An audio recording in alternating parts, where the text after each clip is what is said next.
warahmatullahi wabarakatuh. Alhamdulillahirabbil alamin wa bihi nasta'inu ala umuri dunya waddin wassalatu wassalamu ala asyrofil anbiya'i wal mursalin wa ala alihi wa sahbihi ajmain. Amma ba'd.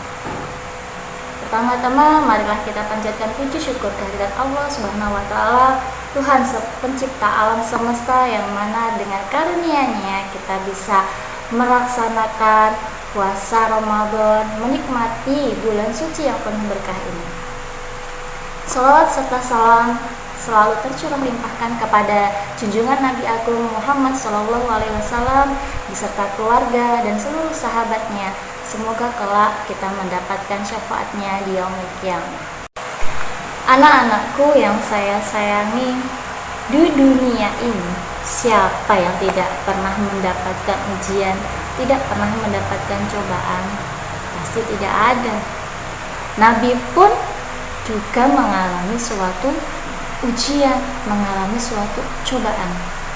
Berbagai macam cobaan yang dihadapi setiap orang itu pasti berbeda-beda. Ada yang diuji dengan hutang yang menumpuk, yang banyak, ya. Ada juga yang diberi ujian dengan penyakit yang bertumpuk, yang tidak kunjung sembuh.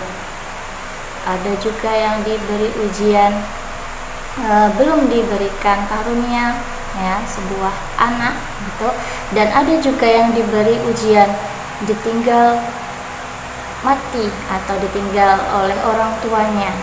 Nah, itulah berbagai macam ujian yang dihadapi setiap manusia. Dalam ujian itu yang selalu dilupakan oleh manusia itu adalah berdoa. Doa itu adalah memohon bagaimana kita keluar dari sebuah masalah, keluar dari sebuah cobaan, ya.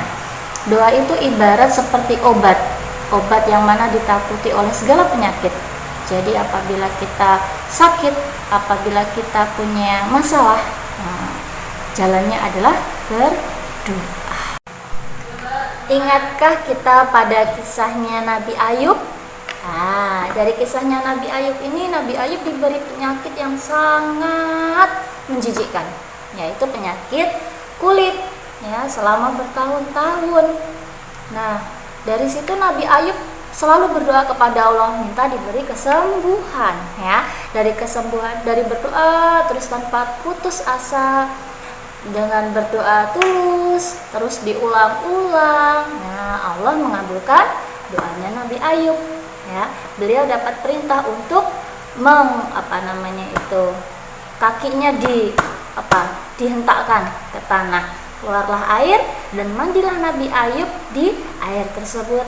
Akhirnya luka-luka atau penyakit kulit tersebut sembuh. Nah, kemudian dari kisahnya Nabi Muhammad, ya, ketika beliau menghadapi perang, ya, Nabi Muhammad selalu berdoa kepada Allah agar diberikan kemudahan dan diberikan kemenangan. Jadi Nabi aja berdoa, masa kita tidak berdoa? Nah, seperti itu. Segala apa yang kita hadapi, kesusahan atau permasalahan, jangan lupa untuk berdoa. Selain usaha, jangan lupa untuk berdoa. Nah, ketika kita berdoa, ya, jangan lupa untuk menengadahkan tangan kita, ya, memohon. Yang pertama kita harus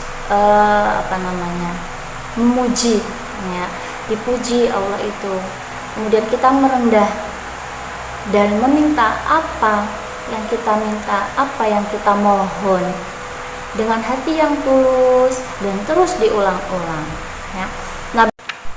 Nabi Muhammad SAW bersabda, berdoalah kalian kepada Allah dalam keadaan yakin bahwasanya Allah akan mengabulkan doa kalian. Hadis riwayat Tirmidzi.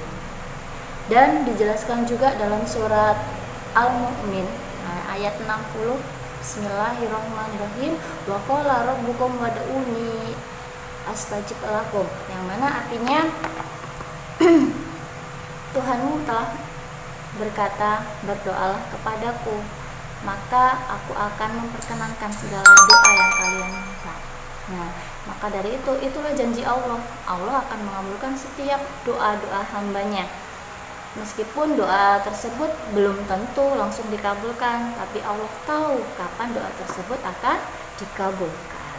Nah, jadi dari apa yang saya sampaikan tersebut, jadi kalau kita misalkan berdoa, ya, yang pertama kita harus berhusnudzon kepada Allah, bahwasanya Allah itu akan selalu mengabulkan doa-doa hambanya apabila kita berdoa dengan secara yakin, berdoa dengan tulus, berdoa dengan rendah hati, ya, dengan merendahkan suara, dengan yakin tersebut. Yang kedua, berdoa itu harus terus-menerus diulang. Jadi apabila kita memohon, selalu diulang-ulang. Jangan hanya sekali saja kita berdoa meminta, ya.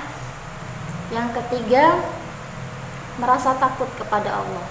Ya, selalu takut kepada Allah. Takut di sini itu takut untuk melakukan suatu maksiat, ya. Jadi karena kita memohon kepada Allah, jadi kita usahakan menghindari segala sesuatu yang buruk, ya.